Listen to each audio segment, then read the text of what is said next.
Good morning. आज सुबह मैं टाइम पर उठ गया था 3 बजे। हालांकि सर्दियों में थोड़ा मुश्किल होता है मॉर्निंग में 3 बजे उठना, बट मुझे हैबिट ऐसी हो गई कि अगर मैं मॉर्निंग में नहीं पढ़ा तो पूरा दिन मेरे को ऐसे लगता है कि मेरा बेकार गया।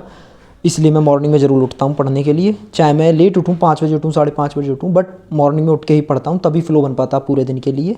मैं वैसे भी दिन में कम पढ़ता हूँ, मॉर्निंग में पढ़ता हूँ या फिर मैं आफ्टरनून में एक नैप लेने के बाद ज़्यादा पढ़ता हूँ। सबसे पहले मैंने ग्रेटिट्यूड जर्नल लिखने के लिए बैठा। ग्रेटिट्यूड जर्नल जब मैंने स्टार्टिंग में लिखना शुरू किया था तो मेरे पे 2 लाइन या 3 लाइन ज़बरदस्ती लिख पाता था। पता नहीं होता था क्या लिखना है, मतलब क्या ही लिखूँ, कुछ मिलता ही नहीं था जिसके लिए मैं ग्रेटफुल हूँ। कि हम लोगों के पास जो लोग होते हैं वो हमारे लिए इतना अच्छा कर रहे होते हैं, जो भी कर रहे होते हैं हमें कदर नहीं होती है, हम फॉर ग्रांटेड लेके चलते हैं उन चीज़ों को। बट मॉर्निंग में लिखने से ये हैबिट हो गई है कि दिन में जो चीज़ें हो रही होती हैं वो नज़र आती हैं कि हाँ ये चीज़ अच्छी हुई है, और मॉर्निंग में लिखने से पूरा अच्छा अच्छा फील होता है पूरे दिन, थोड़ी टेंशन दिन की कम हो जाती है। ये फ़ायदा मुझे लगा ग्रेटिट्यूड जर्नल का।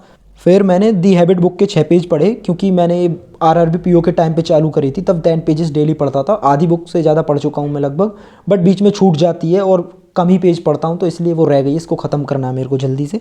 उसके बाद मैंने पुशअप्स लगाए क्योंकि ठंड बहुत लग रही थी, गर्म पानी पिया और टेबल सही करने के लिए आ गया, क्योंकि उसकी हालत बहुत ख़राब हो जाती है दिन में पढ़ाई करके। मैं चीज़ें वैसे ही रख देता हूँ रात में और मॉर्निंग में सही कर लेता हूँ डेली। टेबल सही करके मैं थोड़ी देर पढ़ने के लिए बैठा था टेबल पे, बट ठंड लग गई बहुत ज़्यादा, तो मैं उठ के वापस भाग आया बिस्तर में और करंट अफेयर पढ़ने के लिए बैठ गया।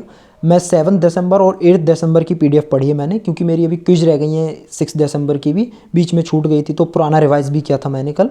आज मैं डे 7 और डे 8 की करंट अफेयर्स कंप्लीट करने के बाद में कल को मैं वीक क्विज लगाऊंगा, और मुझे चीज़ें याद रहेंगी, पर फिर भी मैं उसको पूरी तरीके से पढ़ूंगा, पूरी फुल न्यूज़ पढ़ूंगा पहले, फिर जो स्मार्ट पॉइंट्स होते हैं उसके नीचे वो पॉइंट्स पढ़ूंगा, और जो नीचे ब्लू वाले पॉइंट्स होते हैं मैं उन्हें कभी कभी देखता हूँ। अगर किसी बैंक की टैगलाइन याद करनी हो, हेडक्वार्टर याद करनी हो, तो तब देखता हूँ।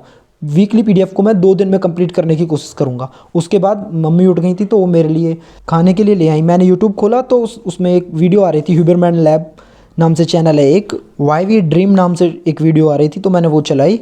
ये एक अमेरिकन न्यूरो साइंटिस्ट हैं ह्यूबरमैन। इन्होंने इस वीडियो में स्लीप डिप्रिवेशन के बारे में बताया था और क्या क्या दिक्कतें हमें उससे होती हैं और उसको कैसे रोका जा सकता है। फिर मैं ऊपर छत पर गया सनलाइट एक्सपोजर के लिए।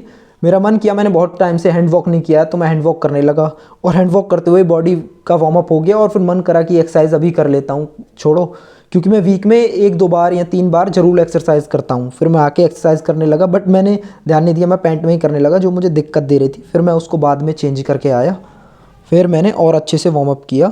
मैंने पहले भी बताया है कि मैं एक्सरसाइज सिर्फ इसलिए करता हूँ जिससे कि मैं फिट रह पाऊँ, और हम लोगों को वैसे भी बैंक की जॉब करनी है जहाँ हमारा फिजिकल मूवमेंट बहुत कम रहता है, और जिसकी वजह से हमारी जो हेल्थ है वो ख़राब होने लगती है। तो मैं अभी से हैबिट बना के चलता हूँ जिससे कि मैं आगे चल के भी अपनी बॉडी को फिट रख सकूँ।